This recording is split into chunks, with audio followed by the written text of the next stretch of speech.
La publication des examens d'État a débuté hier et ça s'est poursuivi aujourd'hui à travers le pays. Nous allons en parler, on va analyser justement le niveau d'éducation RDC. Est-ce que le niveau a baissé avec la gratuité d'enseignement des bases ou le niveau a pris de l'ascension? On va également parler du départ de la MONUSCO de la ville des Butembo. Le gouverneur militaire avait annoncé le départ de la MONUSCO et les casques bleus justement ont quitté la ville des Butembo. Est-ce que ça s'enregistrerait dans le sens du déplacement de casques bleus du pays, ou c'est tout simplement la ville des Butembo qui est enregistrée? On va également parler de la SADC, la prise des commandes par le chef de l'État, Félix-Antoine Tshisekedi. Mais avant d'en parler, je vous laisse suivre les grandes lignes qui déterminent la charpente de la grande édition de ce soir avec Manuela Ingrid Kitalungoi, à qui j'ai dit bonsoir Manuela. Bonsoir Désiré Mboloa. Madame, Messieurs, bonsoir et bienvenue dans ce grande ligne. En voici le titre de ce soir. Le chef de l'État Félix-Antoine Tshisekedi Tshilombo a présidé en présentiel les 65e Conseil de ministres à la Cité de l'Union africaine ce vendredi, où plusieurs questions étaient au menu, entre autres la situation sécuritaire à l'est du pays.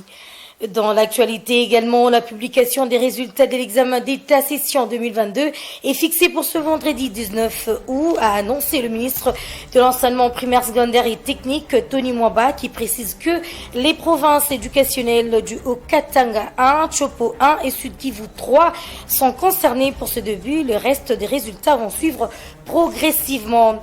Et puis enfin, Adrien Bokele-Djema, ministre de Pêche et l'Élevage, était en visite d'inspection sur le site du port des Kinkole jeudi dernier afin de palper du doigt à l'avancement des travaux de construction du débarcadère, l'une des promesses faites par le chef de l'État Félix-Antoine Tshisekedi Tshilombo.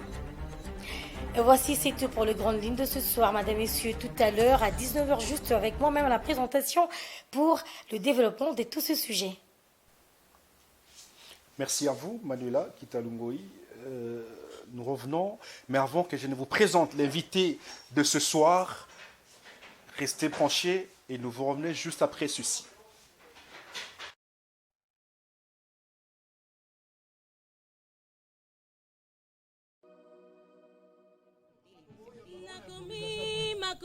Dire merci au Seigneur. Une grande émission. Le bilan de Tshisekedi, on peut l'estimer positif. Oui. TV Live. 10e rue télévision est désormais en ligne 24 heures sur 24. Alors, comment faire? C'est simple. Allez vite sur votre navigateur HTTPS, tapez www.10e-rue-tv.net et cliquez la page. TV Live vous permet de suivre la chaîne en direct où que vous soyez. 10e rue, La chaîne au temple de la démocratie. Démocratie.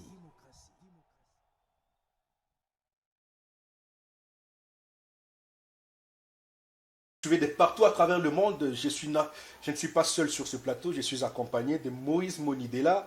Il est président du parti politique Konadé. Bonsoir et bienvenue. Bonsoir, cher ami. Comment allez-vous? Au rythme du pays. Au rythme du pays. Mais le pays va bien. Non, à l'est du pays, il y a la guerre. Il y a une partie de notre pays qui est entre les mains d'un pays voisin. D'ailleurs, là, je salue d'emblée le discours du chef de l'État. On a senti un discours bien conseil. C'est pour dire que lorsqu'un chef de l'État dit qu'il y a une partie de notre territoire qui est agressée, qui est entre les mains d'un pays voisin, comment vous voulez que moi je puisse dire ici que sur votre plateau pour que je me porte bien, que le pays se porte bien, franchement? Donc vous portez mal?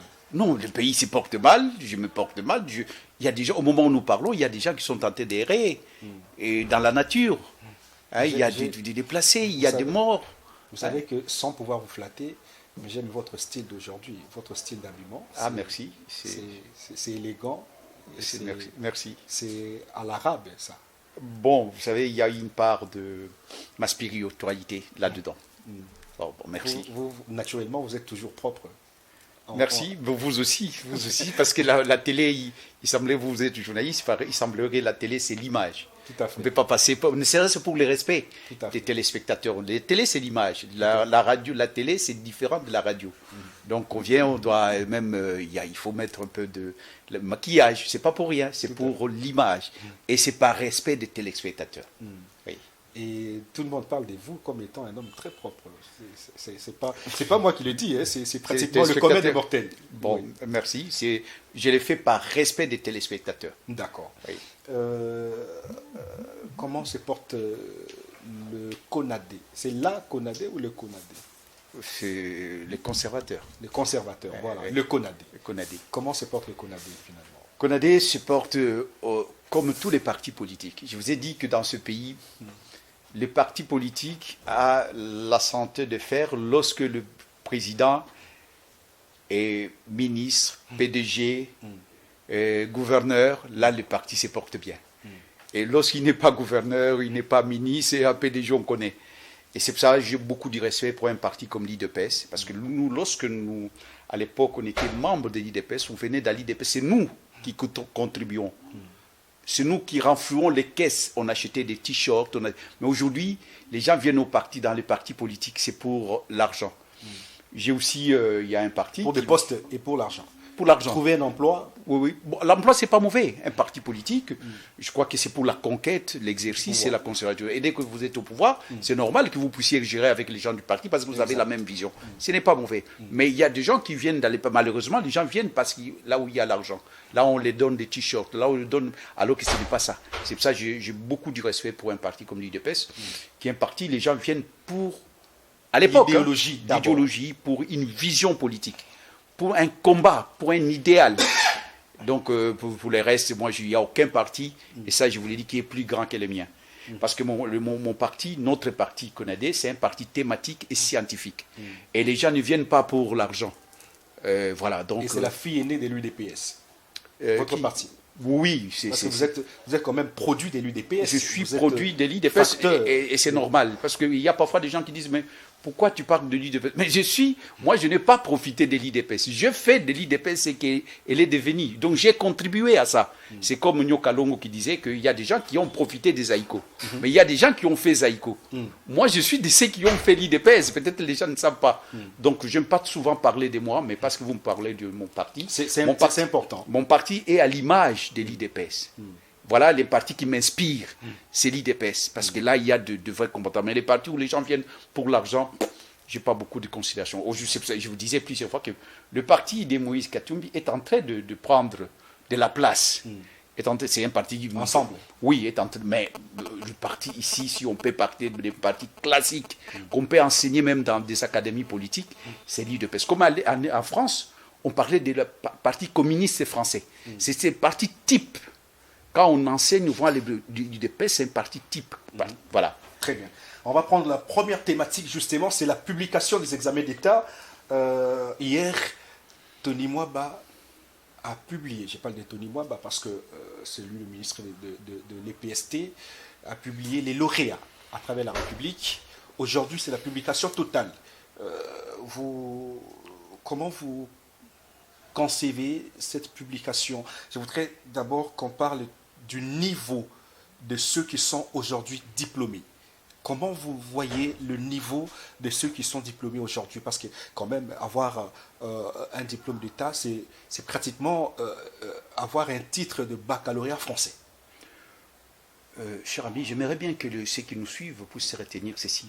Un pays n'a de richesse que l'homme. La plus grande richesse qu'un pays peut détenir, peut avoir,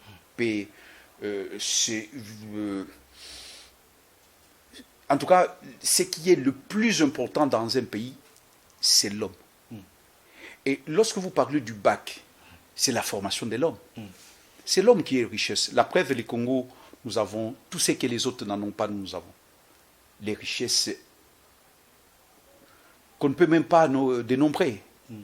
Des richesses qu'on ne connaît même pas. Donc c'est trop, c'est un scandale. Mais celui qui étudie, est-ce que celui qui étudie au Congo est au courant de ces richesses? Alors c'est pour ça que je suis pour la formation de l'homme, parce qu'il s'agit de la formation. Donc c'est un domaine extrêmement important, l'éducation, les savoirs. Dans le Coran, les premiers versets qui a été révélé au prophète de l'islam, c'est Ikra, c'est-à-dire lis. Il faut apprendre. On a recommandé au prophète de l'islam d'apprendre. Donc l'apprentissage, c'est quelque chose de... mon peuple périt dans la Bible. Mon peuple périt par manque de connaissances. Alors lorsqu'on a un peuple qui a la connaissance, mais l'avenir du pays est assuré. C'est pour ça il faut, c'est une occasion de réformer. Moi, je trouve qu'il faut réformer notre système éducatif. Parce que ce qui est là, non, ce n'est pas à la hauteur de la dimension, de la grandeur du Congo. Parce que le président de la République, je dis une fois ici, plusieurs fois, que le président de la République est trop critique envers son pouvoir, comme s'il était opposant de son propre pouvoir. Il a dit que le niveau est très bas. Alors lorsque le président dit que le niveau est très bas, vous voulez que moi je viens dire ici, le niveau est très haut? Non, parce qu'il a les informations. Moi, il bénéficie, donc on doit lui accorder ses bénéfices des informations, parce qu'il est quand même le numéro 1 du pays. Surtout la primaire. La primaire. Et en tout cas, il ne faut pas se voiler la face. Qui aime bien, conseille bien. Le niveau de notre enseignement est vraiment bas. Au rabais. Il est bas. Et d'ailleurs, la preuve est que sur 200 universités africaines, il n'y a aucune université congolaise. Aucune. Pourtant, à l'époque, il semblerait que les étudiants de l'Afrique du Sud quittaient l'Afrique du Sud pour étudier en RDC, à Lovanium. Il n'y a pas très longtemps, j'ai même un document de l'université Paris 8. Quand je suis arrivé à Paris 8, dans les documents, il était dit clairement que quelqu'un qui a quitté l'université de Kinshasa ou de Lubumbashi qui a fait, et il est entré directement en sciences politiques. Sans donc on lui accordait, donc il ne pouvait pas faire de préliminaire ou quoi que ce soit. Donc qu'est-ce qui a fait que le niveau des études soit baissé? C'est vers des années 1990, 1995, 98, même. Et à l'université Paris, on a cité nommément les universités congolaises qu'ils avaient à l'époque. Donc on a accepté qu'on avait un niveau convenable. Quels sont les éléments qui ont fait que le niveau d'études soit au rabais en RDC? On était quand même classé à la première position. Aujourd'hui, on est... Bon, à la première position, je ne dirais pas ça. Ça, c'est vos propos. Mais on avait un niveau convenable, acceptable. Et je viens de vous donner les cas. À l'université Paris 8, j'ai ces fascicules-là. Jusqu'aujourd'hui, un jour, je viendrai. D'ailleurs, je viendrai vous montrer ça. Mais aujourd'hui, on n'est même pas sur la liste. On n'est pas sur la liste. Qu'est-ce qui a occasionné cela? Et il y a beaucoup de facteurs. Il y a beaucoup de facteurs. Je ne sais pas si on aura le temps, mais je vais esquisser certaines pistes qui nous ont amenés là où nous sommes aujourd'hui. Il y a la paupérisation des parents déjà. Les parents ne sont plus à même de contrôler les enfants. Parce que l'école, c'est une suite, c'est une continuité de la famille, de l'apprentissage de la famille.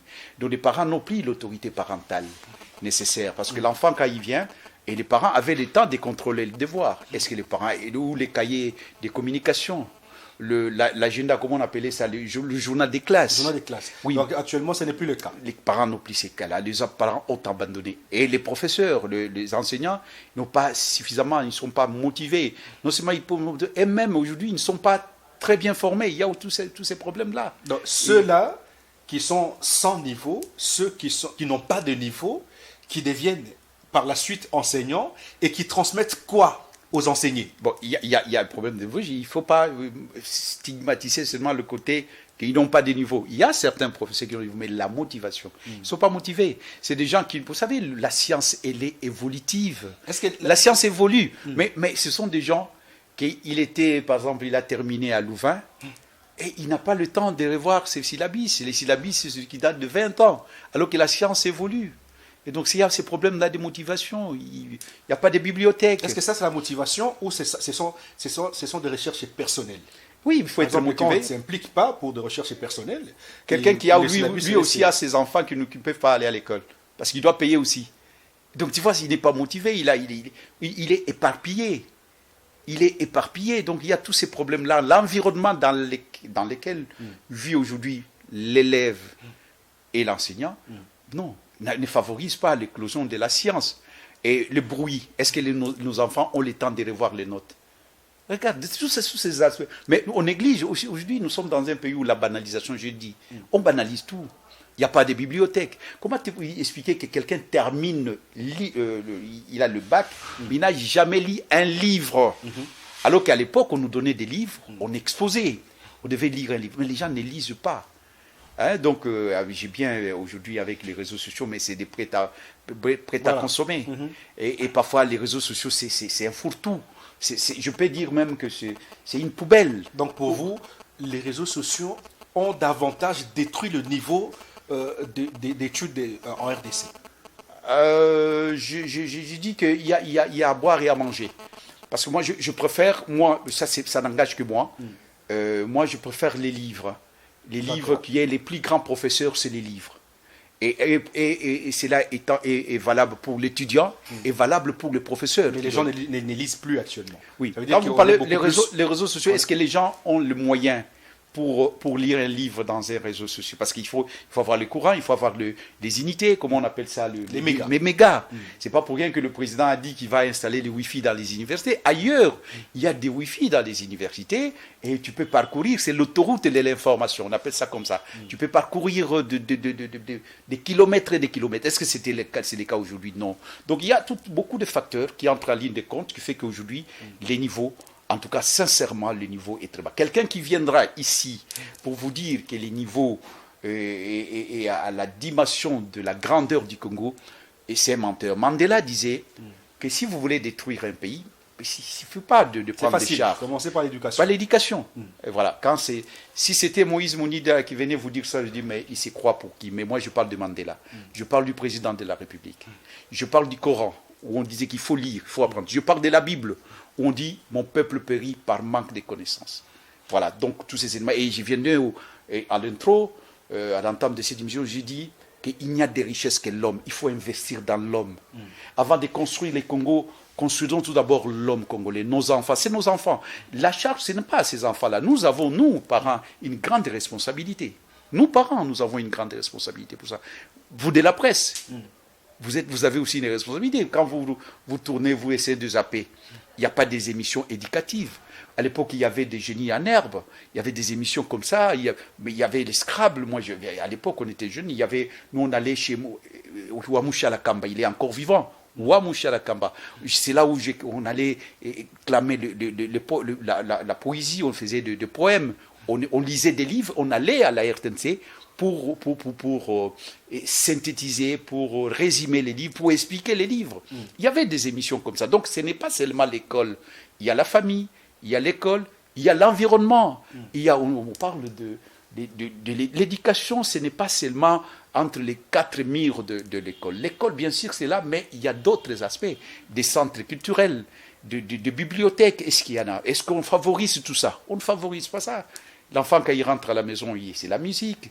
Et s'il n'écoute pas la musique, il y a la musique à côté, à tue-tête.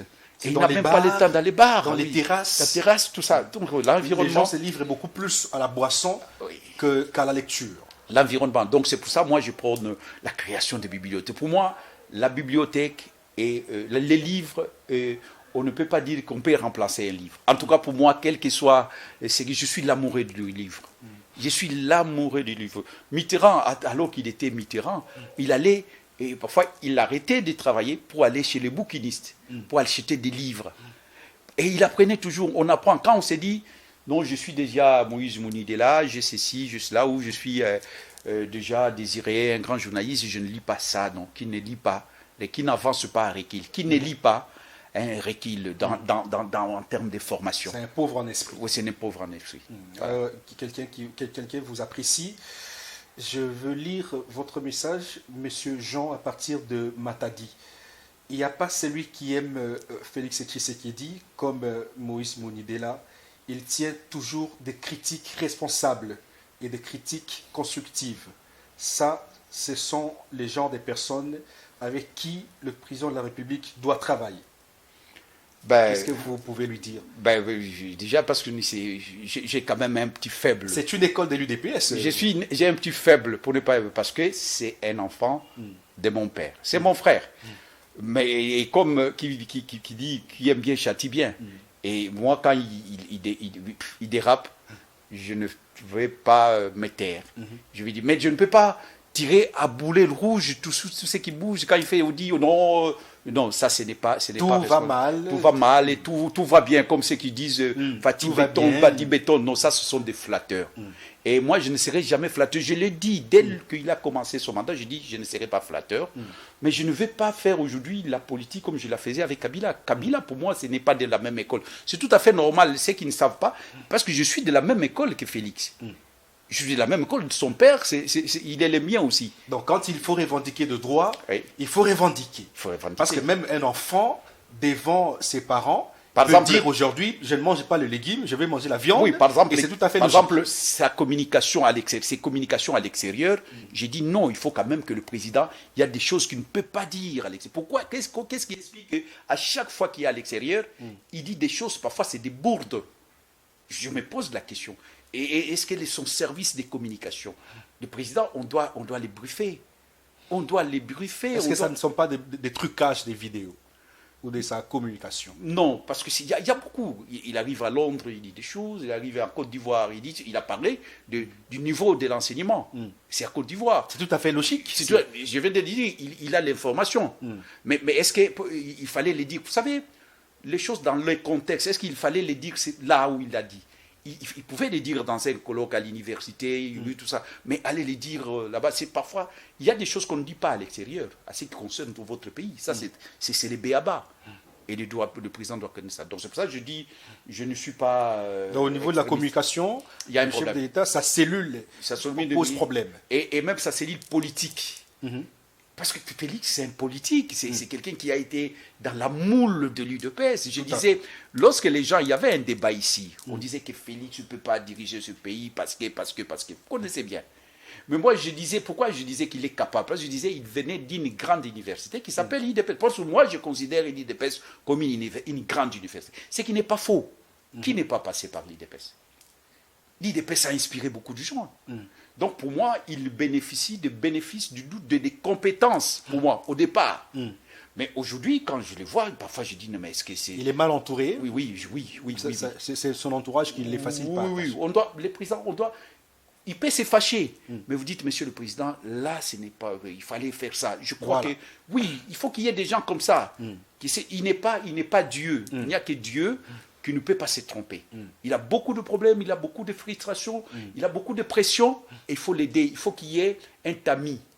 Il faut qu'il y ait le filtre, comme vous le dites dans les jargons journalistiques, même dans les jargons de renseignement. Il faut qu'il y ait un filtre qui filtre certaines informations avant que le président puisse les dire d'une manière brute, et parfois brute et brutale. Et ce n'est pas à sa dimension. Il faut surveiller sa communication. Il faut surveiller. Par exemple, la maman Marie. Le président pouvait bien s'en passer de ça. À ce niveau, il pouvait bien s'en passer. Mais la question lui a été posée. Il ne pouvait pas négliger la question. Ah non. Vous, par exemple, si vous... Parce que vous étiez ministre... On ne répond pas. Vous savez qu'on vous êtes ex-ministre de la Communication. Oui. Si, par exemple, vous êtes devant la presse et que moi, qui suis journaliste, je tiens le micro, je vous pose la question... Je dirais tout simplement, c'est une maman congolaise. Elle a le droit de dire ce qu'elle a dit. Bon, pour le reste, voilà. Il a juste expliqué les circonstances. On ne répond pas. Les circonstances, justement, qui ont fait que cette maman agisse de cette façon-là, parce qu'elle est manipulée, ça c'est clair. On ne répond pas à toutes les questions. À ce niveau, on ne répond pas à toutes les questions. D'accord. Et on peut être botté en touche certaines questions. Ce sont des questions qui veulent le rabaisser. Mais vous avez, vous, des journalistes, vous avez l'art de tirer le verre du nez. Alors, est-ce que vous devez nécessairement suivre celui qui veut vous tirer vers le bas? Parce que quand on pose à le président des choses comme ça, et puis et le président s'engouffre là-dessus, alors qu'il y a d'autres problèmes. Et puis, comment on peut mobiliser toute une police? Donc, je ne suis pas, je l'ai dit, et par mon éducation, je ne peux pas accepter les injures au niveau, en dessous de la ceinture de cette façon-là. Mais c'est pour autant, il fallait faire ça. Vous savez, donc, ça doit être proportionnel. Vous savez, chez nous, on dit c'est que quand quelqu'un est nu et puis il te prend tes habits, alors que tu es en train de te laver, et vous allez sortir pour suivre celui qui... Non. Non, mais les gens vont dire, c'est vous les fous, parce que vous vous comportez comme celui-là. Donc, mais quelqu'un peut dire ça. Mais le président de la République, cette maman, elle est militante.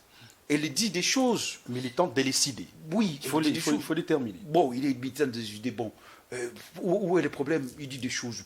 On peut laisser, ça ne casse pas les carreaux. C'est une Congolaise. Oui. C'est tout à fait Et puis- logique. et puis- Elle a des droits et des devoirs. Et des devoirs. Et face puis à son pays. Oui, nous sommes dans un pays où la liberté d'expression. Et là, le président est tombé dans un piège. Et au moment, il y avait Baïken qui est Non, venu. c'était une question piégée. Oui, et il n'est pas obligé. Donc c'est pour ça qu'il faut éviter le président. Il a l'art, parce qu'il était dans une grande université. Mais quand on voit, surtout le président à l'extérieur, il débite des choses. Non, le président, sa cellule politique. Et communication. Et des communications. Donc politique Doit travailler. Et ça, on sent qu'il y a beaucoup de bourdes. Il y a beaucoup de ratés, il faut les dire. Si on l'aime bien, ce n'est pas en lui disant béton, béton, béton. Ça, ce sont des flatteurs, monsieur le président. Ceux qui disent ça sont des flatteurs. Et les flatteurs ne vivent qu'au dépend de celui qui l'écoute. Il y a des problèmes majeurs à l'Est qui méritent l'attention, la fougue du président des peuples. Comme par exemple, là, quand il a parlé contre Kagame, mais moi, là où j'étais, j'ai dit voilà. On va en parler également. On prend l'autre sujet justement, c'est le départ, enfin, la prise des commandes par Félix Antoine Tshisekedi, la SADC. Le chef de l'État a pris les commandes de la SADC après avoir géré, il a géré pratiquement 3 organisations. Il a géré d'abord l'Union africaine, ensuite la CAC et enfin la SADC. C'est une victoire diplomatique. Oui, c'est quelque chose quand même, on parle du Congo, c'est les règlements du Congo, ça on ne peut pas dire, je ne peux pas jeter le bébé et l'eau du bain. Je ne peux pas dire que ce n'est pas important. Non, c'est une tribune, c'est une plateforme, c'est une organisation politique, diplomatique, une organisation sous-régionale qui peut lui permettre de faire attendre la voix du Congo. Surtout dans ce net moment où le Congo est agressé. Et donc, je fais des forums pareils. C'est quand même des forums qu'il faut saisir des occasions pour faire passer le message du Congo. Parce que, à quoi ça sert tout ça? Si le Congo n'est pas présent, si le Congo n'a pas de voix, C'est si le Congo qui gère justement. Oui, c'est pour ça que je dis, mais il faut profiter de cette situation pour faire attendre la voix du Congo. C'est de ça qu'il s'agit. Et c'est pour ça que je dis bien que c'est une bonne chose, mais il faut en profiter au maximum. Est-ce que c'est le cas? Le président était il n'y a pas très longtemps. Il était Face par exemple à la guerre. Il était président de l'UIA. Est-ce que le président a suffisamment utilisé Sonora, cette tribune-là continentale, pour faire attendre la voix du Congo? Je ne sais pas et je ne crois pas. Donc le point de vue est mitigé parce qu'il était là alors que le Rwanda. Et ça n'a pas commencé aujourd'hui cette histoire. Oui. Et on n'a pas senti qu'au niveau de l'UIA, que l'UIA a pris une résolution ferme condamnant le Rwanda. Aujourd'hui, il est à la SADC. Et son discours, je vous dis, il serait sélectif si à l'époque, quand il gérait l'Union africaine et qu'il s'engage à prendre des résolutions fermes contre le Rwanda, il serait sélectif. C'est pas parce qu'il gère. C'est un péché, je ne sais pas. En tout cas, on crierait le fait qu'il gère l'organisation et ensuite il prend des mesures contre le Rwanda. Ça veut non, dire il utilise Sonora, il utilise cette tribune, il utilise la fonction de président de l'UIA pour influencer, parce que son pays, c'est une réalité. On est mieux servi que par soi-même. Et dans les relations internationales, je ne sais pas si c'est un péché. Je ne sais pas si c'est un péché. Au contraire. Donc il faut utiliser cette tribune-là pour influencer. À quoi ça sert? C'est pour ça que je dis la nécessité de tous ces forums. Utiliser le pouvoir que vous avez contre les autres. Pas contre les autres. C'est pas contre les autres, c'est défendre. Parler de son pays et c'est parler contre les autres. Je ne sais pas. C'est à moins que donc je n'ai pas la même lecture que vous. Ici, je vous ai dit plusieurs fois qu'en relation internationale, c'est l'expression des rapports de force, c'est les intérêts. Et on ne peut pas empêcher quelqu'un de parler de son pays, de défendre les intérêts de son pays. C'est le contraire on va dire, mais ce n'est pas normal. Et pourquoi il fait des voyages, le président de la République? C'est pour chercher les investisseurs, comme il dit, c'est pour chercher à ce que la voix du Congo puisse être entendue, défendre les intérêts du Congo. Je ne sais pas si c'est pour autre chose. Mais si c'est pour ça, quand il a une occasion comme ça avec ses pairs, on doit parler du Congo. Et surtout que le Congo aujourd'hui est agressé. C'est pour ça que je dis bien pour la SADC, J'attends Vous voir. avez suivi son discours lors oui. des prises de commandes. Comment analysez-vous son discours? Parce qu'il a nommément, il faut le dire ici, cité le Rwanda comme étant un pays agresseur. D'ailleurs, par rapport à ça, je dis encore la cellule de communication du président de la République. Pourquoi ils n'ont pas exploité ça? Voilà que les Congolais, il n'y a pas très longtemps, et moi qui vous parle, je disais ici que... Vous avez fait des tribunes? Oui, j'ai fait des tribunes, j'ai dit le président de la République, il devait nommer, il devait ceci, mais que le président vient de nommer un discours à la hauteur du Grand Congo. Et ça, il faut saluer ça. Je salue les discours du Sud, parce qu'il a épinglé, il a stigmatisé le pays qui nous agresse, les Rwandais nommément. Et ça, il n'y a pas, quand vous parcourez, il y a pas, mais avec Kabila, c'était pas ça. Ça, il faut le dire, parce qu'on aime toujours comparer. Il y a aujourd'hui les gens qui trouvent que Kabila est devenu le saint des saints. Tel ne sera pas mon cas. Moi, je n'ai pas la mémoire courte. Parce que là où nous sommes, Kabila est pour beaucoup, pour qu'on en arrive là. Cette situation, c'est une situation qui était entretenue par le pouvoir de Kabila. Ça, je le dis et je pèse bien mes mots. Et il est responsable. Félix est venu, il a trouvé cette situation. Mais il a trouvé cette situation, il n'a pas arrangé jusque-là, il n'a pas trouvé de solution. Ça aussi, c'est une réalité. Mais aujourd'hui, quand je dis aujourd'hui... Le fait pour lui de citer nommément, et puis lors des échanges comme ça avec des chefs d'État, c'est avantageux pour la RDC? Pour une fois, je vais utiliser le mot, on sent qu'il y a un changement de narratif. D'accord. Ah oui, je l'ai dit, on sent une certaine sagacité de la diplomatie congolaise face à ça. On sent qu'aujourd'hui, le président Félix bombe les torses, il bombe les muscles. Ça, et Kagame a besoin d'un tel discours. On doit l'épingler, on doit les stigmatiser, on doit les doiter. Et c'est ce que le président a fait. Et là, j'ai dit bravo. Parce que ici, j'ai dit plusieurs fois, j'ai fait des tribunes, j'ai fait des conférences, j'ai fait des émissions pour dire non. Et jusque-là, la voix du Congo n'était pas audible. On essayait d'aménager Kagame. Mais là, voilà. Et je trouve que c'est bien. Mais, malheureusement, son équipe, vous voyez que c'est un discours, on n'en parle pas. Donc on devait en prendre et puis en parler davantage. À l'époque, Mobutu, quand il parlait, moi je ne suis pas fan de Mobutu, je ne le serai pas aujourd'hui.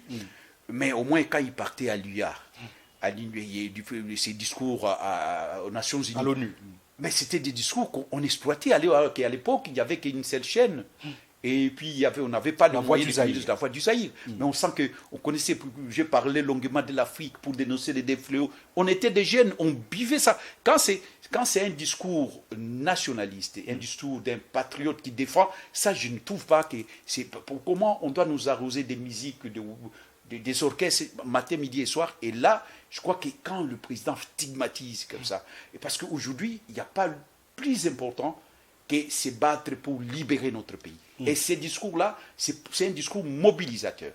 Et je crois que c'est un discours libérateur. Libérateur qui mérite quand même qu'on puisse vulgariser, mais ce qui n'est pas le cas, qu'on puisse faire des commentaires là-dessus, qu'on organise même des débats là-dessus, des débats ou des conférences là-dessus. On profite de cette occasion parce qu'il faut battre le fer quand il est chaud. Et là, le président vient à la SADC et ça devait mobiliser. Et la SADC, malheureusement, au niveau de la SADC, il n'y a pas eu une résolution. Le président devait arriver jusque-là. Autant il a fait un beau discours. Au même moment? Ah ben oui. Mais c'est à quel moment on devait le faire?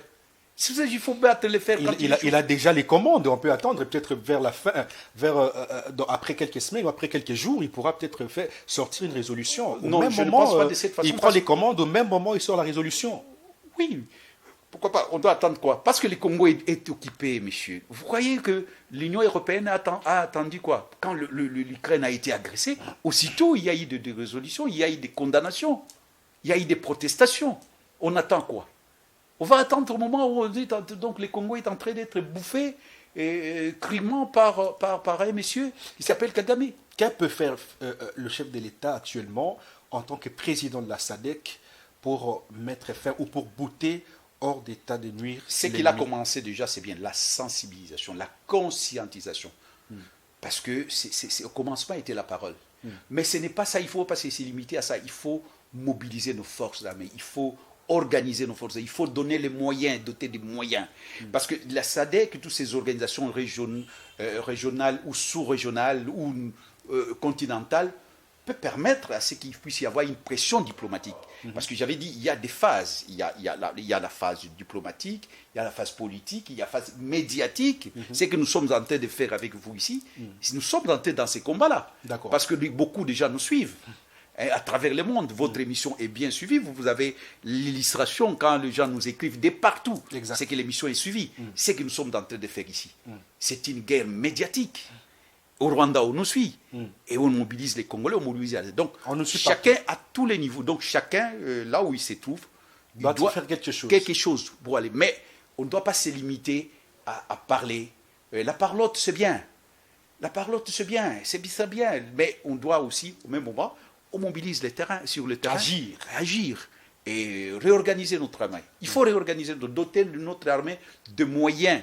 Parce qu'au finish, ce sera ça. On mobilise les gens pour que là-bas, parce que cette force-là, parce que quand un peuple se soulève, il est plus fort. La preuve est que la MONUSCO est en train de reculer.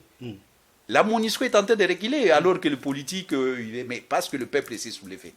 Et je suis sûr que le peuple se soulève. Et il y a une fois Bukunda Batouare, je ne sais pas, Moutebezi, il avait pris Bukavu. Mais la mobilisation, c'était surtout les étudiants. À l'époque, je sais que vous étiez des étudiants, des jeunes, qui sont mobilisés, et Moutebezi a reculé. Donc, chacun dans tous ces domaines, là où il est, il doit se mobiliser pour bouter dehors les ennemis. Parce qu'on ne sera pas à l'aise tant qu'une partie de notre territoire est sous l'occupation. Je ne connais pas un pays qui peut accepter, un peuple qui peut accepter ça. Accepter ça, alors c'est cracher sur les combats de Tshisekedi, les combats de Lumumba, les combats de Kasavubu, les combats de Kizenga, tous ceux qui sont morts pour ces combats. Exactement. Pour la libération de notre pays. Sur le plan du développement de la RDC, est-ce qu'on peut s'attendre à quelque chose, par exemple, socialement la SADC pourra apporter quelque chose au développement de la RDC? Oui, parce que déjà, les échanges commerciaux, ça peut permettre, en tout cas, on ne peut pas dire que ça ne peut pas. Le problème, c'est de savoir pourquoi on est là et de profiter. Parce qu'il y a des gens qui profitent beaucoup plus du Congo que le Congo. Par exemple, c'est l'association est-africaine là. Quand vous regardez de très près, jusque-là, c'est beaucoup. Il y a même un président du Kenya, vous vous souvenez, qui a dit que ces gens-là, on va leur vendre du lait. Ils n'ont pas dit. Donc, et moi, je vais suivre aussi ça. Ça, c'est le président du Kenya, c'est lui qui vient d'être élu. C'est-à-dire que ces gens-là, ils savent que danser, il y a un grand marché chez eux, nous allons leur vendre du lait. Le président de la Tanzanie. Il a craché sur le Congo. Il a craché sur le président de la Tanzanie, pareil. Il dit, oh, ces gens-là, les Congo, c'est un grand marché. La dame qui est là, il a dit pareil. Donc, les Congo, c'est le marché que les gens profitent du Congo, que les contraires. Donc, le marché envié et profiter, mais qui ne profite pas. Pas au Congo, oui. Donc, alors que ça doit être une diplomatie de développement. C'est Dido Danona. On pouvait en profiter parce que c'était un marché envié. Envié. C'est 50-50. Parce qu'il y a les ports de Mombasa peut fermer s'il n'y a pas des importations congolaises. Le port de Dar es Salaam, pareil. Le Congo, c'est un grand marché. Mais c'est les autres qui profitent du Congo que nous-mêmes. Par rapport à ces échanges-là. Donc, il faudra que les choses changent. Alors, jusque-là, les Congos étaient les vaches à lait. C'était les terrains de prédilection où tout le monde venait vendre et débiter. Et nous ne vendons pas. Alors, parce que qu'est-ce qu'il faut concrètement pour que le Congo profite? Nous devons produire. Nous devons produire. Dans la matière économique, ça, c'est pas la philosophie. Il faut produire. Il faut produire parce qu'on ne produit pas. Nous, on ne vend pas à l'extérieur. C'est les autres qui nous vendent. Et nous achetons tout. L'économie est totalement extravertie. Oui, extravertie. Et ce que nous vendons, c'est les minéraux. Et nous ne vendons pas à juste prix. Il n'y a que les minéraux où nous vendons. Ce sont les acheteurs qui déterminent les prix. Le prix. Et très souvent à des villes prix. À vil prix. Donc, la SADC peut nous aider. Pour bien répondre à votre question, peut nous aider. Ça va de soi, ça peut nous aider. Mais à condition que dans ces marchés, que c'est un marché du donner et du recevoir. On vient vendre. Gagnant-gagnant. Gagnant-gagnant. On vient vendre, on vient acheter. Et qu'est-ce que nous vendons dans ça? Parce qu'on risque d'être seulement des gens qui ne font qu'acheter, qui ne font que subir. D'accord. On va prendre la dernière thématique, justement, c'est le retrait de la MONUSCO, parce que le gouverneur militaire avait annoncé que la MONUSCO, les casques bleus, ont fait des bagages, des Boutemo. Finalement, le retrait de la MONUSCO est effectif. Oui, c'est une bonne chose parce que ça correspond au desiderata du peuple. C'est là où, vous voyez, je suis content des choses comme ça parce que ça reflète quand on dit la démocratie, c'est les pouvoirs du peuple, par le peuple, pour le peuple. et pour le peuple. C'est devenu un slogan. Là, ce n'est plus un slogan, on sent qu'il y a un contenu. Le peuple, on a vu les peuples de l'Est se mettre debout et les choses changent. Et là, C'est du concret. Du concret. Et ça, c'est bien pour la démocratie. Et là, on respecte le peuple. Mais le secrétaire d'État américain, pendant son passage ici en RDC, il a dit qu'il trouve de l'intérêt que la MONUSCO reste en RDC. Les autorités font le contraire à ce qu'ils disent les États-Unis, finalement. Oui, la MONUSCO doit partir. Ça ne se discute pas. En tout cas, de mon point de vue, ça ne se discute pas. Le départ, c'est-à-dire le départ de la MONUSCO ne se discute pas. Mais le moment... Bien que les États-Unis veulent que la MONUSCO reste. Oui, mais quand, comment, ça c'est discutable. Pourquoi Parce que le moment, là, pendant ce notre moment, nous sommes en préparation, nous sommes en train de préparer les élections dans notre pays. La MONUSCO va partir, mais la MONUSCO va rester un vide. Moi, je sais que je crains la crainte et qu'on ne nous dise pas qu'il n'y a pas de la logistique pour acheminer les urnes. Parce que pour ceux qui ne savent pas, la MONUSCO nous a toujours aidés. Mais vous ne pouvez pas compter toujours sur la MONUSCO. Vous devez vous prendre en charge. Vous avez dit l'autre fois que la RDC doit se prendre en charge. Je l'ai dit souvent. Et si vous craignez le départ de la MONUSCO, simplement parce que vous allez manquer le matériel. L'idéal, c'est ça. Alors ça. vous aimez une chose et son contraire. Non, non, pas du tout. Pas du tout, cher ami. Je suis très cohérent dans ce que je dis. Je dis ceci. Il faut organiser notre armée, il faut organiser notre pays. Je viens de le dire, même à la SADC, que nous devons vendre au lieu d'être des cibires. C'est pour dire que je fais que nous puissions nous prendre en charge. Mais il s'est fait que maintenant, là, ça c'est l'idéal. Mais là, aujourd'hui, il y a un vide. On n'a pas des avions, on n'a pas la logistique nécessaire. Et puis prenez-vous en charge. Est-ce que le pays va... On va acheter des hélicos. Maintenant, là, connaissant bien le pays, je suis quand même congolais. Que je souffrais que je vous dise que j'étais aussi au gouvernement. Je connais un petit peu. Si je ne connais pas tout, mais je connais quand même mon pays. Vous voyez, dans l'Est, le laps du temps qui nous reste, qu'on aura la logistique nécessaire. Non, parce qu'il y a la MONUSCO qui est là. Parce que ça risque de créer un vide. Un vide, on va renvoyer des élections au calendrier grec. Ça va perturber le pays. Il y aura des frustrations, il y aura des bagarres ici que je n'aime pas pour mon pays. Donc, pour vous êtes pour la MONUSCO, non, pour le départ de la MONUSCO, mais après les élections de 2023. Vous avez compris parce que vous êtes intelligent. Vous avez compris en des moments ce que je voulais. Je voulais que juste après les élections, parce qu'il y aura un gouvernement qui ne va pas nous dire, je n'avais pas, des gouvernements, les gens qui vont venir, et d'ailleurs je m'adresse au peuple, ces problèmes-là de MONUSCO, dans leur programme, ils doivent vous le dire, vous, peuple congolais, que voilà comment ils voient le déploiement ou les retraits. Comment il envisage ça. Il doit vous dire parce que c'est un problème de souveraineté. C'est un problème de souveraineté. Et donc, les candidats présidents de la République doivent vous dire. Donc, parce qu'ils n'auront plus d'excuses. Parce que ces problèmes, le peuple a demandé le départ. On dit au peuple, oui, ils vont partir. Mais nous, vous organisez les élections. Il y a un gouvernement responsable. Et puis, un gouvernement responsable va organiser l'armée. Parce qu'il s'agit d'organiser l'armée. Il y a un vide. Il y a un vide logistique. Il y a même un vide sur le plan des renseignements. Il y a un vide. Il y a beaucoup de choses. Ça veut dire que d'ici peu, parce qu'on veut le départ de la MONUSCO, on doit également être conséquent, acheter tout ce qu'il faut pour que après la MONUSCO, la RDC se prenne en charge comme il se doit. Voilà. Donc, vous avez compris, c'est que sur ce plan-là, je ne crois pas que je dois encore m'étendre. C'est ce que je suis pour le départ. L'idéal est qu'ils partent. Mais même Barkhane, les Maliens voulaient le départ de toute façon. Ça a mis combien de temps? Ça a mis quand même de temps. Si ma mémoire ne me trahit pas, ça a mis presque une année. D'accord. Presque une année. Donc, finalement, ils sont partis. Ils sont partis. Et donc, on risque de créer un chaos, un vide qui ne va pas profiter au pays. D'accord. Et je sais de quoi je parle. Parce que je sais de quoi je parle. Et il y a un moment où, toujours le MP3 ici, avait pris presque la ville de Goma. Il a fallu aussi cette MONUSCO. Il ne faut pas jeter le bébé et l'eau du bain. C'est vrai que le bilan sur le plan globalement, donc ils n'étaient pas à la hauteur. Mais il y a eu des choses qui, grâce à la MONUSCO, la RDC, on a profité. Ouais. Merci d'être passé. Nous sommes à la fin de l'émission. Merci à vous, Moïse Monidela. Oui, je voulais parler, c'est pas parce qu'il y a un problème de... Rapidement. Les forces burundaises, l'armée burundaise est chez nous. Oui. Encore une fois, on ne doit pas compter sur les forces étrangères pour sécuriser notre pays. Et parce que ça, donc quand il y a maintenant il risque de se passer ce qui s'est passé à Kisangani. Hein. L'affrontement entre des armées à Kisangani, il y a le Rwandais, l'armée rwandaise et l'armée ougandaise sont carnadés chez nous. Et il y a eu l'hostilité entre les Rwandais et les Burundais. Donc je ne veux pas que notre pays puisse être le théâtre d'affrontement comme ça a été la fois passée. Oui, et puis il y a des conséquences. Il y a des conséquences néfastes quand vous amenez des armées étrangères comme ça. Ils ne viennent pas pour nos beaux-yeux. Ils ne vont pas mourir pour nous. Ça, c'est une logique imparable. On doit préparer notre armée. On ne doit pas compter sur l'armée étrangère. Non, ça va créer. Ils viennent avec des indigènes cachés. Merci. Tu sais de quoi je parle. Merci à vous, Moïse Mounibela. Je rappelle que vous êtes président de CONADE. Merci à vous qui nous avez suivis de partout. Restez branchés. La grande édition, c'est tout à l'heure avec Manuela Ingrid Kitalumo.